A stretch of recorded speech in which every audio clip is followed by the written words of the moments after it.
My daughter said, "Don't come to us anymore. My husband doesn't want to see you." I nodded and left. The next day, they were called to the bank. I canceled all payments for their mortgage. I'm glad you're here with me. Please like this video and listen to my story till the end and let me know which city you're listening from. That way, I can see how far my story has traveled. For 32 years, I had been a devoted mother. I raised my daughter Emma alone after my husband passed when she was only 7.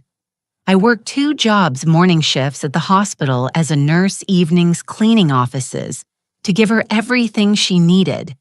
I never remarried. Emma was my world, my purpose, my legacy. When she married Derek 5 years ago, I was overjoyed. He seemed stable, employed as a sales manager at a tech company.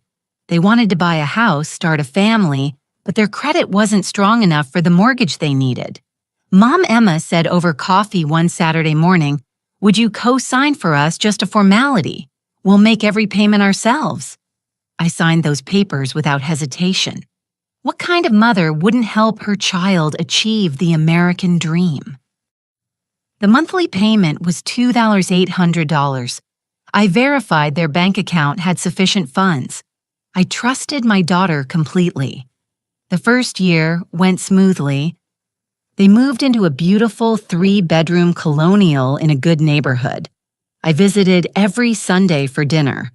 I helped Emma paint the nursery pale yellow when she got pregnant with Sophie. I was going to be a grandmother. My heart had never felt so full. But small things started changing. Emma's texts became shorter, less frequent. When I called, she sounded distracted. "Mom, I'm busy. Can I call you back?" She rarely did. Sunday dinners became every other week, then once a month. Derek started answering the door with tight smiles, checking his watch, as if timing my visits. "Are you two all right financially?" I asked Emma one afternoon while folding baby clothes. She stiffened. "We're fine, Mom. Why would you ask that?" "Just checking the mortgage. We're handling it." She snapped, then softer. "Sorry, pregnancy hormones, everything's under control." But I'd been a nurse for 3 decades. I knew when someone was lying, the tension in her shoulders, the way she avoided eye contact. These were tells I'd seen in patients hiding pain. I started checking my bank account more carefully. I was listed as co-signer, so I had access to payment records. Every month, like clockwork, $2,800 left their account. Everything appeared normal. Perhaps I was being paranoid. Perhaps I was just a lonely old woman afraid of losing relevance in my daughter's new life. Then came Sophie's birth. I rushed to the hospital with flowers and a hand-knitted blanket. But when I arrived, Derek stood blocking the door to Emma's room. "She needs rest," he said. "Family only right now." "I'm her mother," I whispered, stunned. "Immediate family," he clarified. "Come back tomorrow." I left confused and hurt. The next day, Emma texted, "Mom, Derek thinks we need bonding time as our new family unit. Give us 2 weeks, okay?" 2 weeks stretched to 4. When I finally held baby Sophie, she was already 6 weeks old. I'd missed everything. Her first days, her first smiles, the exhausted nights when new mothers desperately need help. Had I been erased so easily? The visits became increasingly uncomfortable. Derek dominated conversations, constantly mentioning how expensive everything was. Diapers, formula, daycare costs. Being a parent is so much harder than we thought, he'd say, looking pointedly at me. Was he suggesting I should offer money I was already responsible for their mortgage? Then came last Tuesday. I knocked on their door at 6 p.m. holding a lasagna I'd spent the afternoon preparing, Emma's childhood favorite. Derek answered, his face dark. "We need to talk," he said, not inviting me in. Emma appeared behind him, Sophie crying in her arms. My daughter wouldn't meet my eyes. "Mom," she said quietly, "don't come here anymore. Derek doesn't want you around. I stood frozen on their doorstep, the lasagna dish, burning my hands through the oven mitts. What, Emma? What are you? You're too controlling. Derek interrupted, always questioning our finances, our parenting. We're done, but I just want to help. Don't come back, Emma said, her voice breaking. Then she closed the door. I stood there for 3 minutes staring at the wreath I'd helped her hang last Christmas.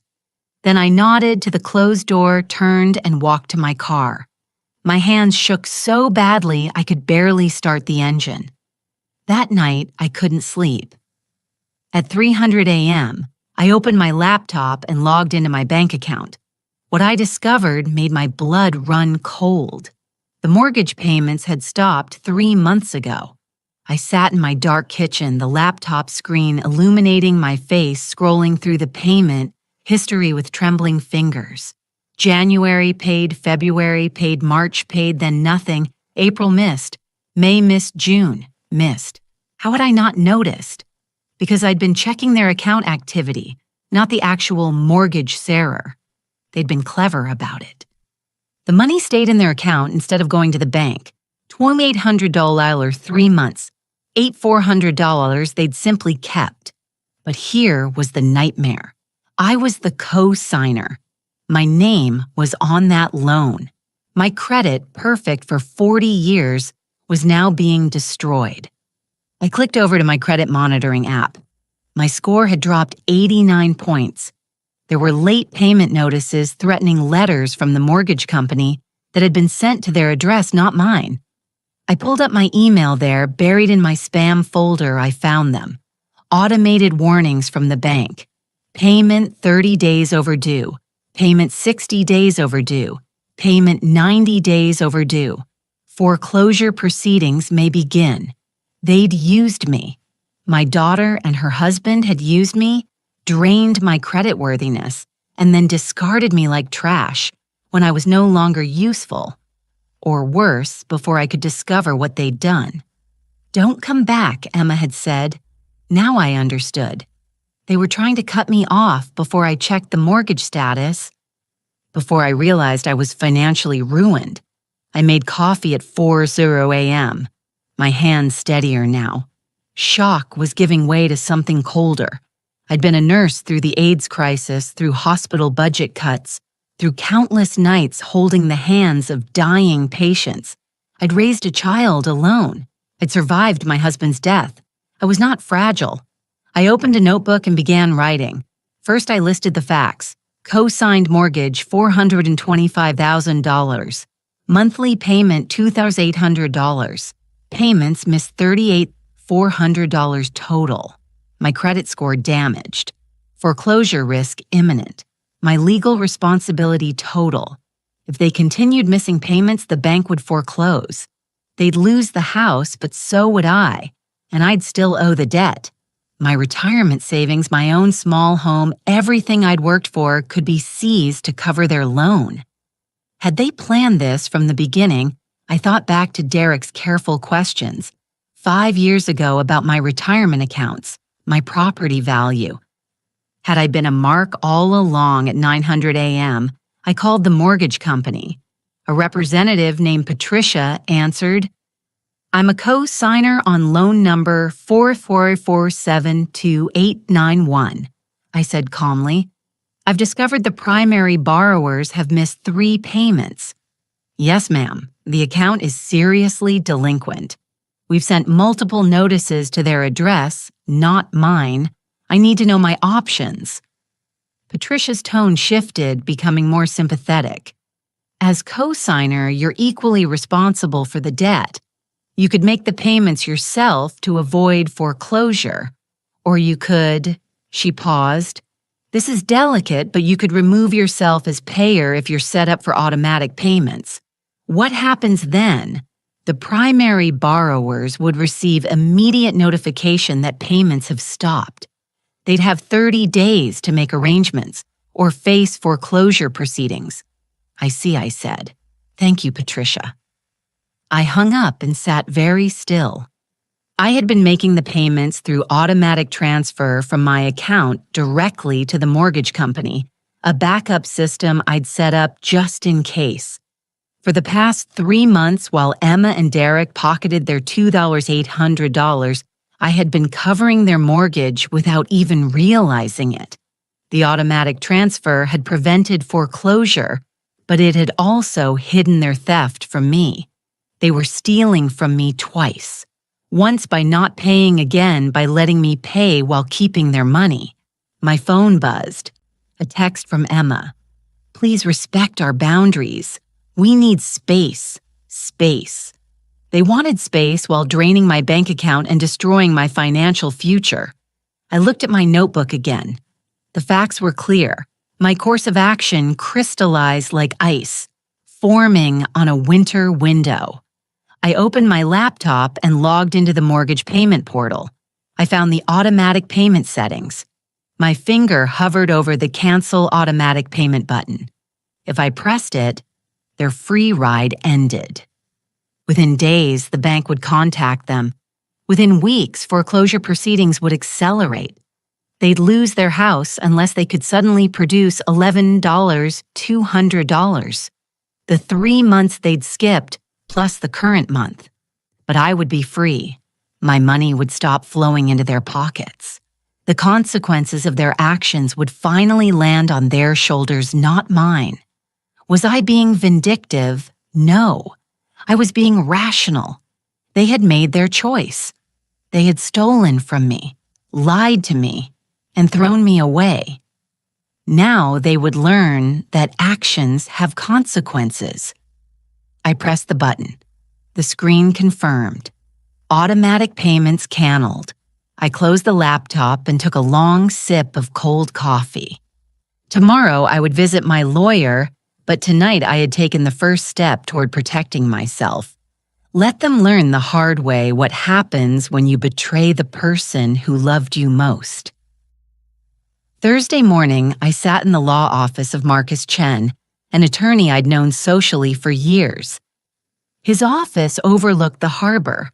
Tasteful, expensive. The kind of place that assured you serious matters were handled here. Barbara Marcus said, reviewing the documents I'd brought.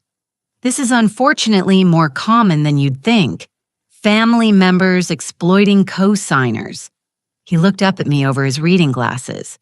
But I want to be clear about your position. You have every legal right to stop making payments. You also have every right to pursue them for the money they've essentially stolen from you. Can I prove they stole from me? I asked. Legally, Marcus pulled out a yellow pad. Let's walk through it. You co-signed in good faith. They explicitly told you they'd make all payments. You have that in writing. I pulled out my phone, scrolling to Emma's text from 5 years ago. Mom, we promise we'll handle every payment ourselves. You're just helping us get approved. You won't have to pay anything. Marcus photographed the screen. Good. Now they made payments for how long 27 months then stopped. And during those 3 months of non-payment, did they communicate any financial hardship to you? No. They specifically told me everything was under control when I asked. Marcus made notes. So they lied to prevent you from discovering the problem. That shows intent to deceive. Did you discover they were still depositing money into their accounts during this period? I showed him the bank statements I'd obtained. Derek's paychecks, Emma's part-time income, all still coming in regularly. Their account balance had actually grown by nearly $9,000 over those 3 months. They had the money, Marcus said slowly. They chose not to pay while letting you, the co-signer, bear the risk and the credit damage. He leaned back. Barbara, you have grounds for a civil suit for fraud and financial abuse. But let me ask, what do you actually want here? What did I want? I'd thought about this for 3 sleepless nights. I want them to experience the consequences of their choices, I said. I want my name off that loan, and I want them to understand they can't use people who love them. Marcus nodded. Then here's my advice. Continue withholding payment. The bank will contact them within days. Let them panic. Let them try to figure out how to come up with 4 months of mortgage payments. $11, $200 without your help. When they come to you begging and you'll have leverage. Leverage for what? To negotiate your removal from the loan, to get repayment for your credit damage and the months you unknowingly covered to ensure they can never financially exploit you again. He paused. Or you can push for foreclosure and sue them for the full amount. But that's nuclear. It would destroy them. I don't want to destroy them, I said quietly. I want them to become responsible adults. Marcus's expression was sympathetic. Sometimes those amount to the same thing. I left his office with a folder of documents and a clear strategy, but as I drove home, my phone rang. Emma. I let it go to voicemail. 2 minutes later, it rang again. Then a text. Mom, we need to talk. Call me. So it had begun. The bank must have sent them a notice already. That was faster than I'd expected. Another text. Mom, there's an issue with the mortgage company. Can you call me right now? I pulled into a grocery store parking lot and sat staring at my phone. Part of me, the mother who'd changed her diapers, who'd stayed up all night when she had fever, who'd taught her to ride a bike, wanted to call immediately to fix the problem to make everything okay. But another part of me, harder and colder, recognized this for what it was, the first move in their manipulation game. They didn't want to talk. They wanted to control the narrative to spin some excuse to make me feel guilty for causing problems. I took a photograph of Emma's texts and sent them to Marcus with a note. It's starting. His reply came within minutes. Don't respond yet. Let them sit with the anxiety. They need to understand the gravity of what they've done. I turned off my phone and went into the grocery store. I bought ingredients for the dinner I'd planned. Pot roast, the kind I used to make every Sunday. I would eat alone tonight, but I would eat well. Let Emma and Derek spend their evening frantically calling the mortgage company, checking their payment history, trying to understand how their carefully constructed deception had collapsed. I was done being their safety net. The fall was going to hurt. Friday evening, someone hammered on my front door. Not knocked, hammered. I was reading in my living room, a cup of tea cooling on the side table, when the violent sound shattered the peace. Through the peephole, I saw Derek. His face was red, contorted. Emma stood behind him, holding Sophie, her eyes puffy from crying. I opened the door but kept the chain latched. Yes, what did you do? Derek shouted. The profanity shocked me. He'd never spoken to me that way before. The bank called us. They said our payment stopped. They said you canceled the automatic transfer. Lower your voice, I said calmly. You're frightening your daughter. Answer the question. He shoved against the door. The chain held. Emma stepped forward. Mom, please, what's going on? Why would you stop paying? We could lose our house. The audacity nearly made me laugh. You could lose your house, Emma. You stopped paying 3 months ago. Did you think I wouldn't find out? Emma's face went pale. What? No. You've been depositing $2,800 into your savings account every month instead of paying the mortgage. I said, my voice steady. I've seen your bank statements. You've been stealing from me while letting me cover your payments automatically. We were going to catch up, Emma said desperately. We just needed a few months to save. Save for what your account balance went up by $9,000. You weren't struggling. You were stealing. Derek's anger shifted to something more calculated. You're a co-signer. If we lose this house, your credit is destroyed too. You'll lose everything. Is that really what you want to punish us by punishing yourself? My credit is already damaged by your 3 months of missed payments, I replied. I've consulted an attorney. I have options. You, on the other hand, need to come up with $11,230 days or face foreclosure. We don't have that kind of money, Emma cried. Then you shouldn't have spent 3 months stealing from me. I started to close the door. Derek slammed his palm against it. You're a vindictive old woman. We invited you into our lives, let you be part of our family, and this is how you repay us. The reversal was breathtaking. They were the victims now. I was the villain. Let me be clear, I said, looking directly at my daughter. You told me not to come back. You said Derek didn't want me around. You cut me out of your life. That was your choice. Now you face the consequences of your other choices, the financial ones. So you're just going to let us lose our house. Emma's voice broke. Let your granddaughter lose her home. What kind of grandmother does that? The guilt trip was expertly deployed.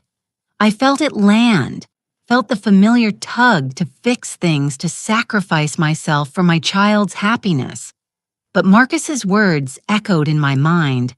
They need to understand the gravity of what they've done. What kind of daughter, I said quietly, steals from her mother? Silence.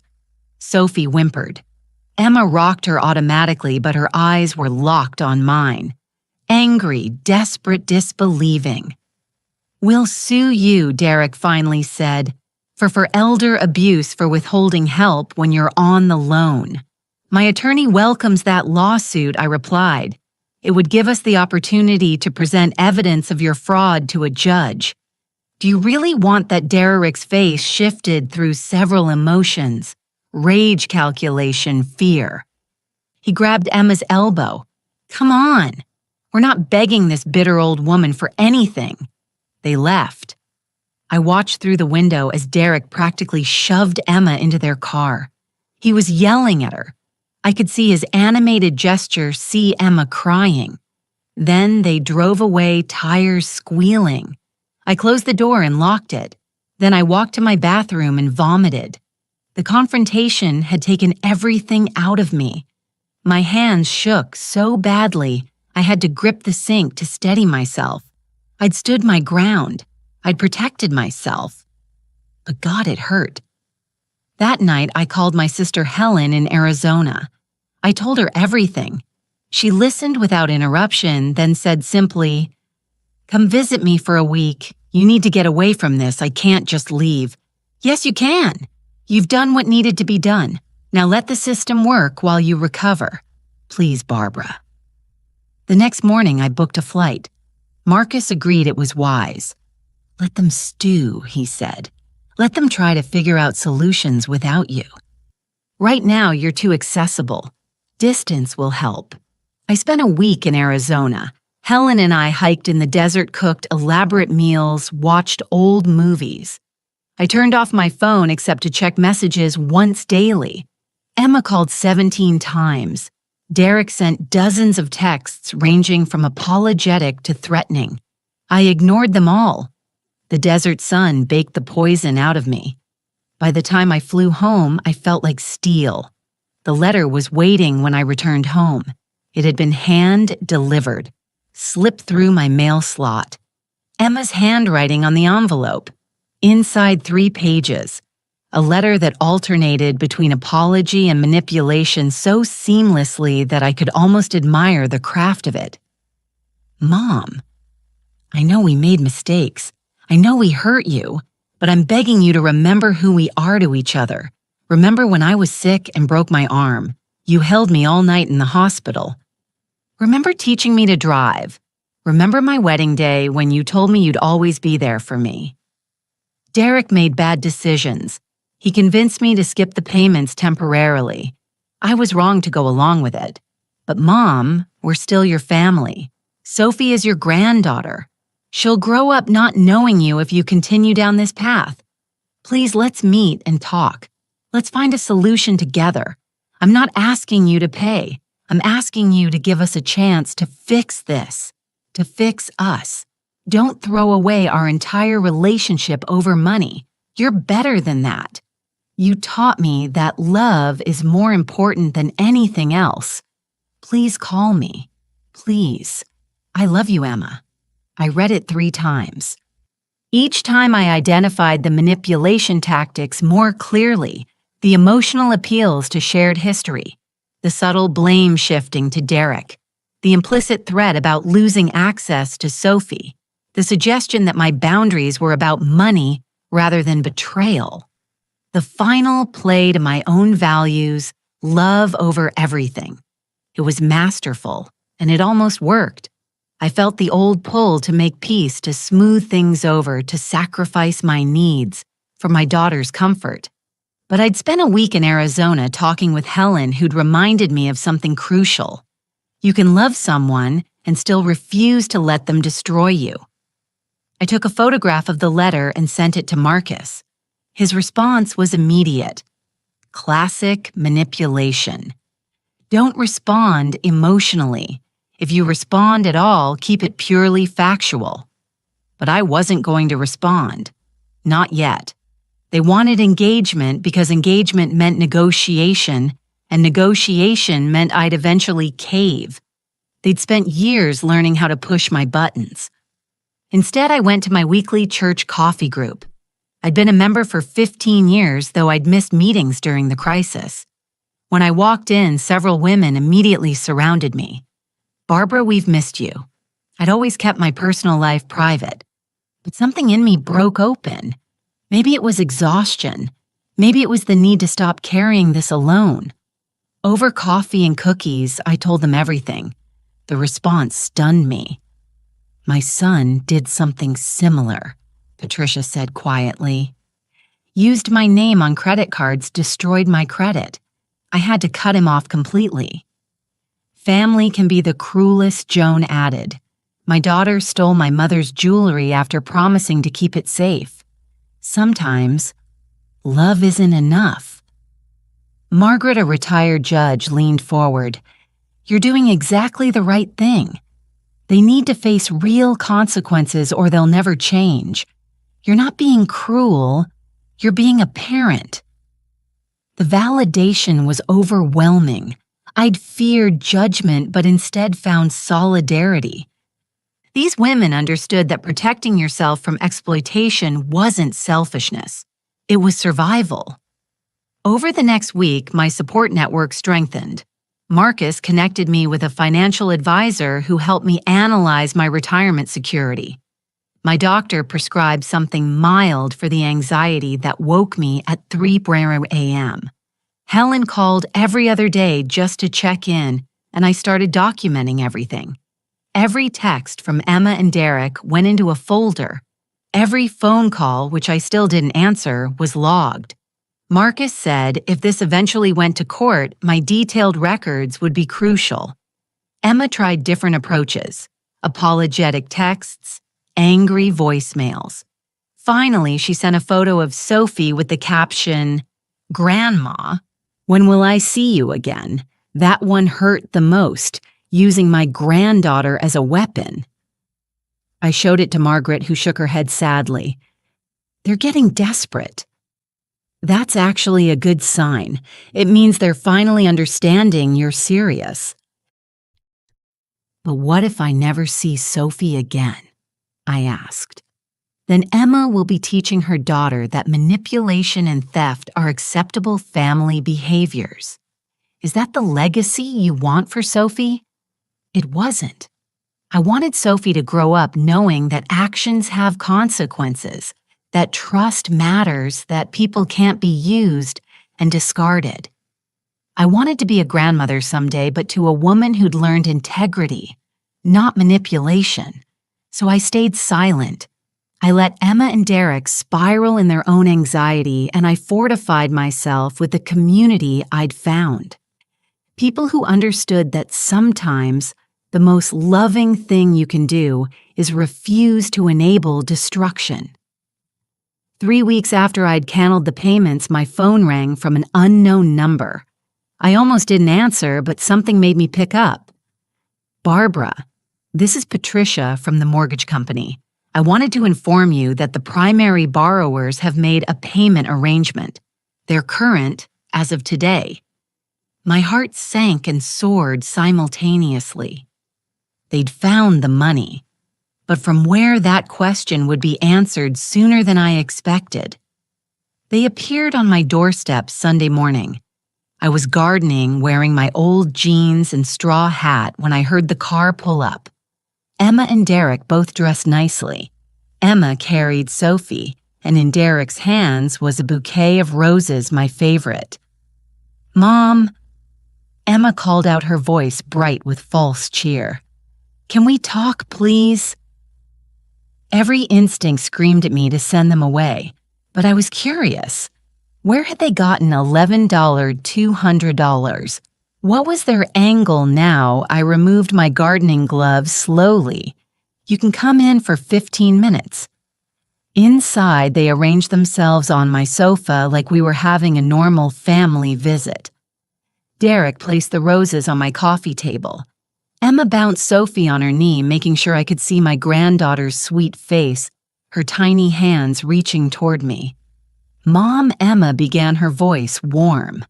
"We came to apologize. Really apologize. What we did was wrong. We got overwhelmed with expenses and made terrible decisions. We should never have stopped the payments without telling you. We were embarrassed," Derek added, his tone humble. "We didn't want to admit we were struggling. Pride, you know, but we should have been honest with you from the start." I sat in my armchair, hands folded, saying nothing. Emma continued. "We managed to scrape together the money. Derek's parents helped us. We're current on the mortgage now. Everything's okay." "Ah, Derek's parents, so that's where the money came from." I wondered what story they'd told them. Probably that I had unreasonably abandoned them. "The thing is," Derek said, leaning forward with practiced sincerity, "we want to move forward as a family. This whole situation has been so stressful for everyone, but especially for Emma.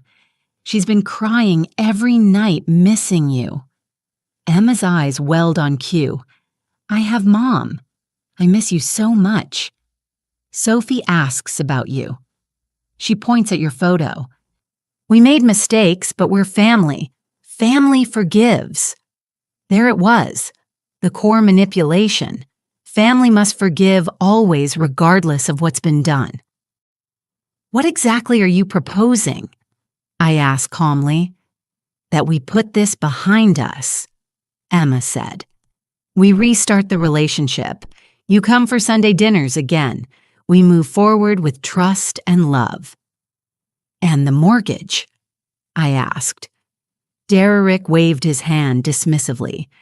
"We'll handle it. We've learned our lesson. Derek's parents taught us that family has to stick together through tough times. They were so disappointed in us when they found out about the misunderstanding." "Misunderstanding," I repeated flatly. "Poor communication," Emma corrected quickly. "The point is, we're fixing it. We want you back in our lives. Sophie needs her grandmother." I looked at my granddaughter. She was beautiful, alert, reaching for a throw pillow with chubby hands. My heart ached, but I forced myself to see past the emotion to the mechanics of what was happening. They hadn't said, "We'll pay you back for the credit damage." They hadn't said, "We'll remove you as co-signer." They hadn't said, "We'll set up automatic payments we can't skip." They said, "Trust us again." "No," I said simply. Emma blinked. "What?" "No, I'm not putting this behind us. I'm not pretending it was a misunderstanding. You lied to me, stole from me, damaged my credit, and threw me out of your lives when I got too close to discovering the truth." Derek's facade cracked. "We came here to make peace. You came here to manipulate me into resuming my role as your financial safety net," I interrupted. "Where did Derek's parents get the impression this was a misunderstanding? Did you tell them you deliberately stopped paying the mortgage for 3 months while pocketing the money? We needed that money for Emma started for what your savings account shows, luxury purchases, new furniture dinners out. You didn't need that money. You wanted it. Derek stood up, his false humility evaporating.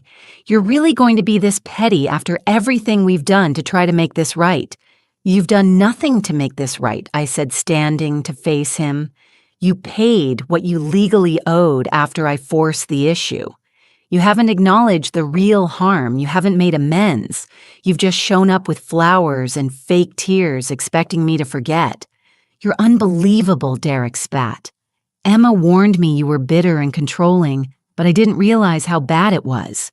Emma gasped. Derek, no? She needs to hear this. He continued, pointing at me. You're a miserable old woman who can't stand to see her daughter happy. You're using this mortgage thing as an excuse to punish us for building a life that doesn't revolve around you. The projection was stunning. I almost laughed. Get out, I said quietly. Gladly, Derek snarled. He grabbed Emma's arm. Come on, we tried. No one can say we didn't try. Emma looked at me, her face a mixture of anger and something else. Fear, realization. For a moment, I thought she might say something might break away from Derek's script, but she didn't. She stood, adjusted Sophie on her hip, and walked to the door. You're choosing money over your granddaughter, she said, her voice cold. I hope you can live with that. Then they were gone. I stood in my silent living room, the roses mocking me from the table. My hands were shaking, but not from weakness, from rage, from vindication, from the absolute certainty that I'd made the right choice. They'd shown their true selves. There would be no reconciliation because there had never been genuine remorse. I picked up the roses and threw them in the trash. The call came from Derek's mother 2 days later. I almost didn't answer. Another unknown number, but something told me this was important. Is this Barbara? The woman's voice was sharp, educated, controlled. Yes, this is Christine Torres, Derek's mother. I think we need to talk about what's really been happening with my son and your daughter. My pulse quickened. I'm listening. We gave them $12,000 to cover their mortgage arrears. Christine said Derek told us you'd had a mental health crisis and stopped paying out of spite. He said you were exhibiting signs of dementia and making irrational financial decisions. The audacity literally took my breath away. And that's a lie. I managed. I know Christine said crisply because yesterday I did something I should have done weeks ago. I called the mortgage company myself. I wanted to understand the full situation before giving them more money. And do you know what I discovered? Tell me that they stopped paying 3 months ago. That you had been covering payments automatically until you discovered their fraud. That there was no mental health crisis. Just a mother protecting herself from financial exploitation. I sat down heavily. They told you I was mentally ill. Dementia was the word Derek used. Emma backed him up. They painted quite a picture. The confused, elderly mother, the beautiful children trying to manage her decline, the tragic situation. We felt terrible for them. Christine's voice hardened. We felt like fools when I learned the truth. What did they say when you confronted them? Derek tried to spin it as protecting me from unnecessary worry. Emma cried and said they were desperate. But Barbara, here's what you need to know. I've requested full financial documentation as a condition of any future help. And what I found, she paused. They've been spending recklessly. Designer purchases, expensive restaurants. A vacation to Hawaii they claimed was for Emma's postpartum recovery. They've been living beyond their means from day one. I suspected, I admitted there's more. I found evidence they've been applying for credit cards using Derek's father's information. We haven't been hit yet, but the applications are there. I think they plan to use him next after they'd exhausted you. The pattern crystallized. Emma and Derek weren't just opportunistic. They were systematic. They found vulnerable family members and extracted everything they could. "What are you going to do?" I asked. "Derek's father and I are meeting with our attorney this afternoon. We're also meeting with Derek and Emma tonight at your house if you'll allow it.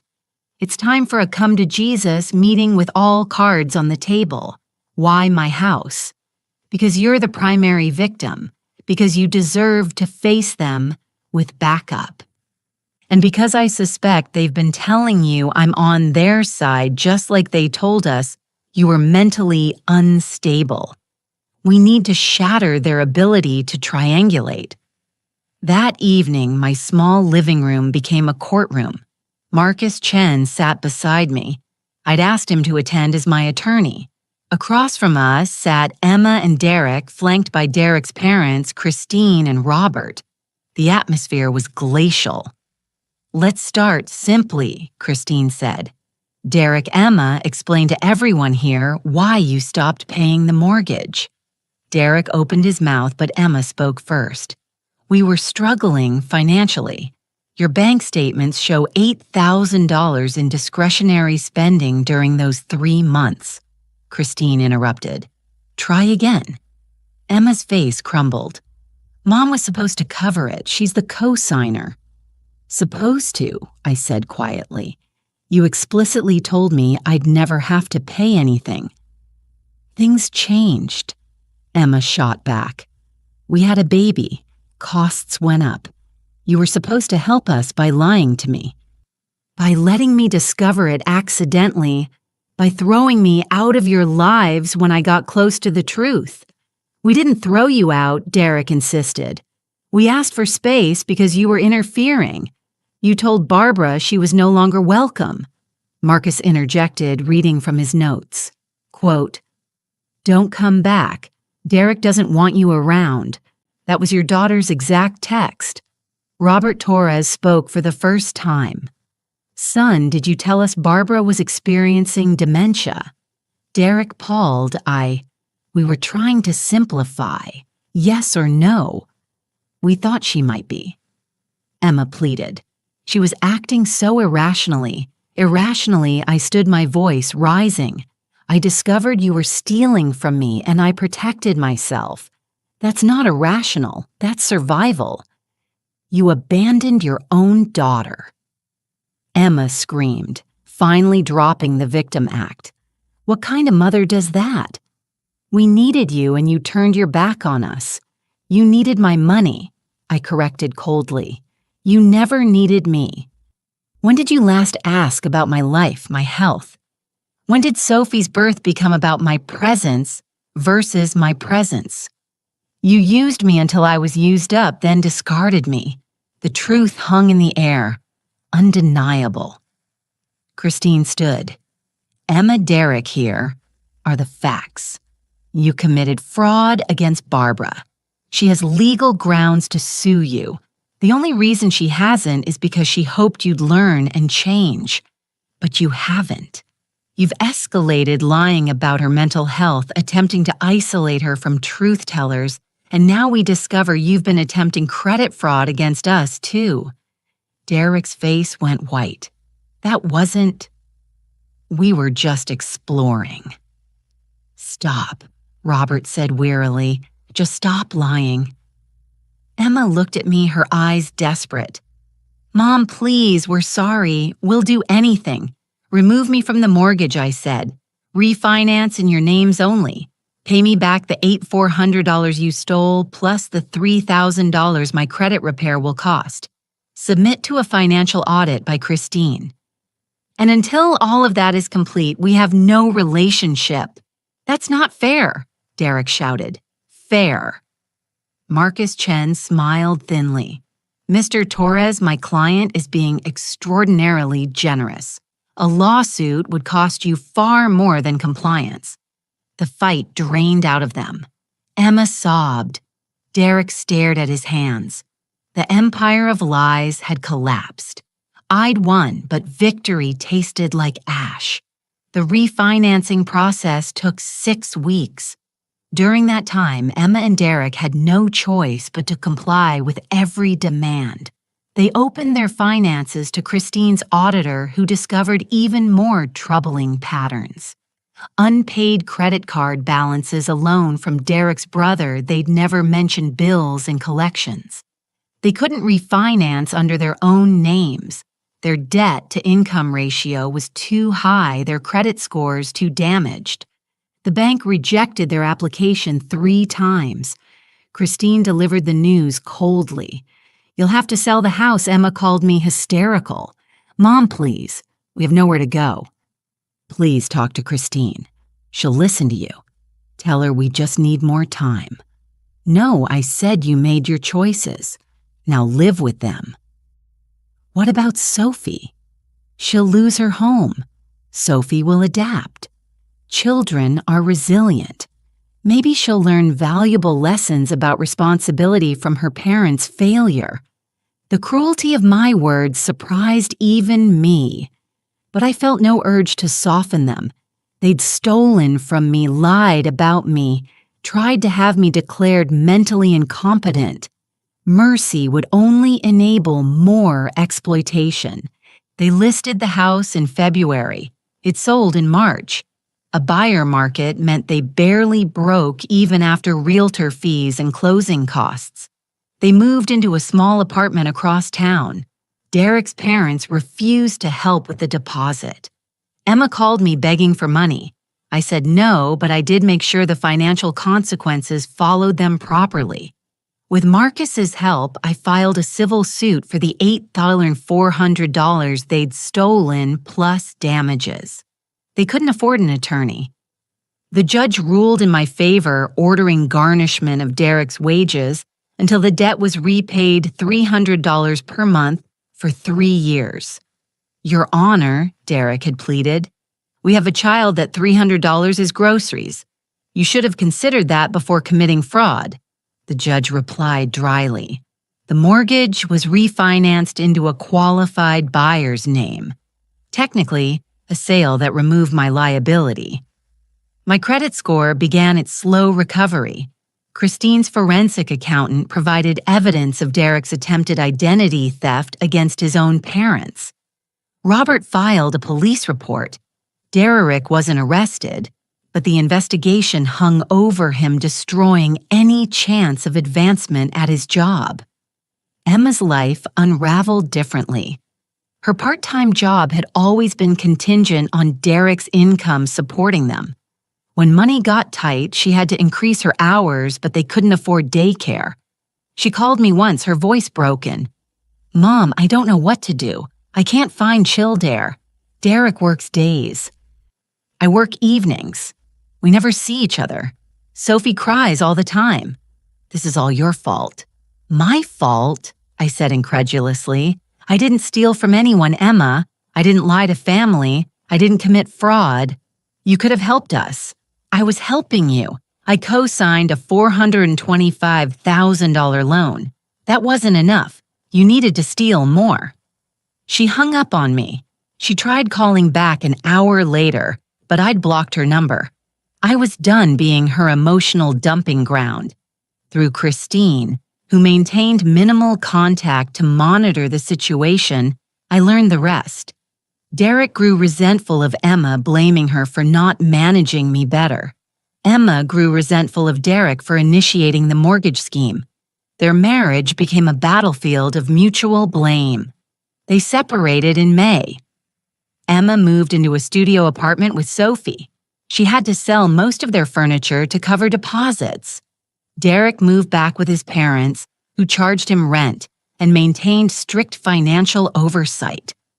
His father forced him into credit counseling and Gamblers Anonymous. Apparently, Derek had a sports betting problem no one knew about. The life they'd built on stolen money and exploitation collapsed completely, and I watched it happen with cold satisfaction. Was I vindictive, perhaps, but I preferred to think of it as justice. Marcus Chen closed his file folder at our final meeting. "You know, Barbara, in 30 years of family law, I've rarely seen someone hold a boundary this firmly. Most parents cave when their children's suffering becomes visible. Their suffering is the consequence of their choices, I replied. If I'd rescued them, they'd learn nothing. They'd just find another victim. He nodded approvingly. You're right, and for what it's worth, you've likely saved Derek's next victim, whoever that would have been from similar exploitation. I hadn't thought about it that way, but he was right. Emma and Derek had been predators. Charming, family-oriented predators, but predators nonetheless. By refusing to be prey, by insisting on accountability, I'd broken their pattern. The final payment from the wage garnishment would arrive in 3 years, but my victory was already complete. I'd protected myself, exposed the truth, and ensured that actions had consequences. Some people might call me harsh, unforgiving a woman who chose money over family. But I knew the truth. I'd chosen dignity over exploitation, respect over manipulation, self-preservation over martyrdom. And I would make that choice again in a heartbeat. 2 years after the lawsuit, my life looked completely different and infinitely better. I'd sold my old house, the one filled with memories of Emma's childhood, and downsized to a charming condo in a senior community near the coast. My mortgage was tiny. My savings, no longer drained by Emma and Derek's schemes, had recovered. I'd even started traveling, something I'd always deferred for someday. I spent 3 weeks in Italy that spring, eating pasta in Rome, walking the hills of Tuscany, learning terrible Italian from patient shopkeepers. I went with a tour group and made friends, other women my age who'd also reclaimed their lives after various forms of family trauma.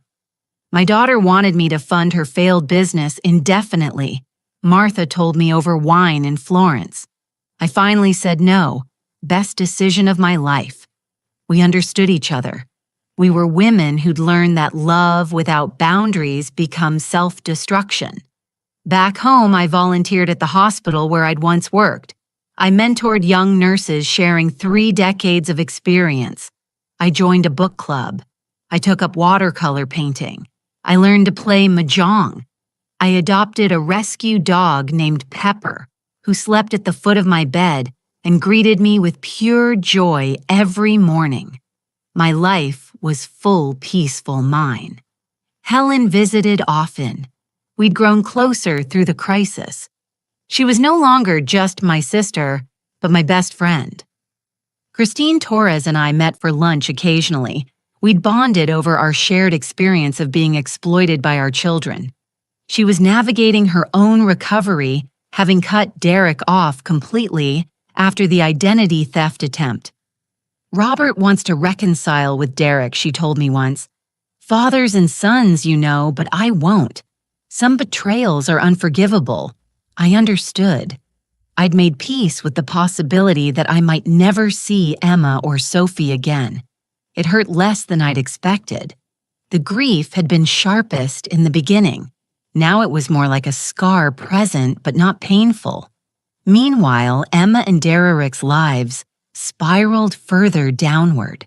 Through Christine's occasional updates, she maintained minimal contact through Derek. I learned that Derek had been fired from his sales job. His gambling problem had worsened. He'd been caught using company funds to place bets. He avoided prosecution only by agreeing to repayment and immediate termination. He now worked warehouse night shifts, barely making minimum wage. Emma had tried to rebuild. She'd gotten a full-time job at a call center, but the stress of single motherhood and financial instability took its toll. Sophie, now 3 years old, was having behavioral issues at daycare, likely from the chaos at home.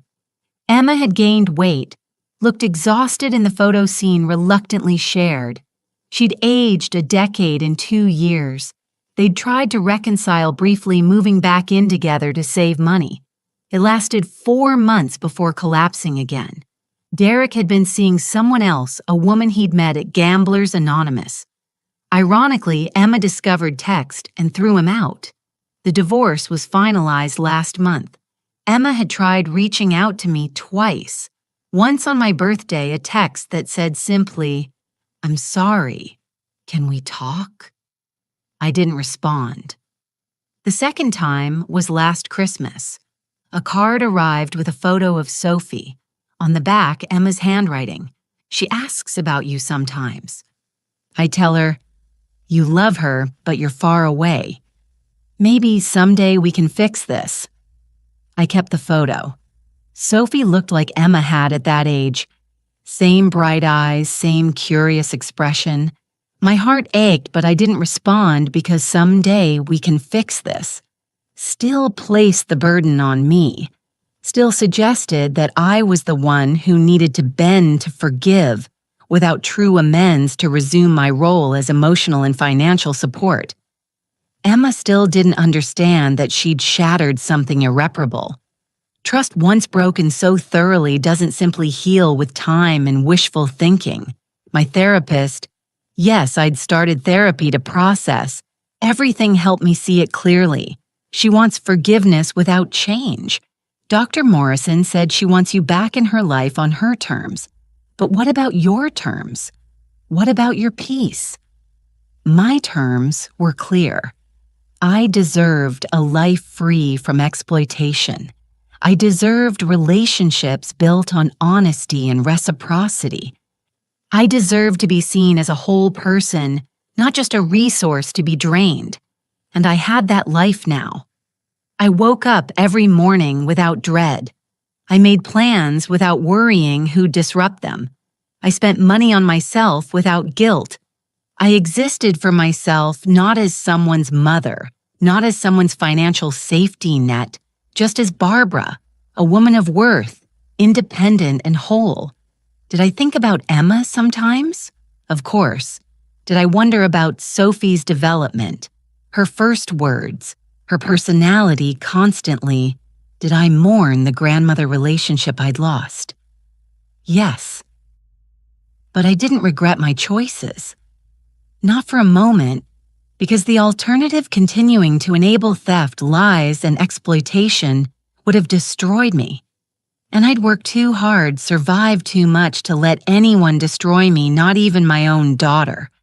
My life wasn't what I'd imagined, but it was honest. It was peaceful. It was mine. And that was enough.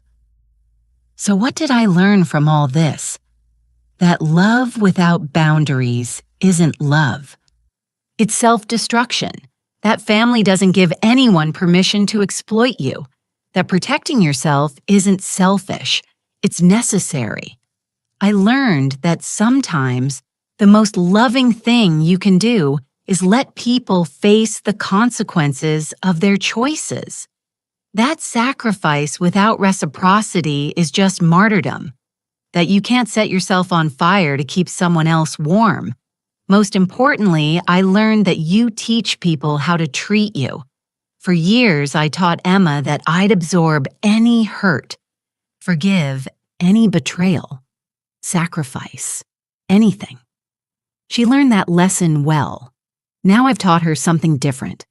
That I have value, that I matter, that there are lines that once crossed change everything. Am I bitter?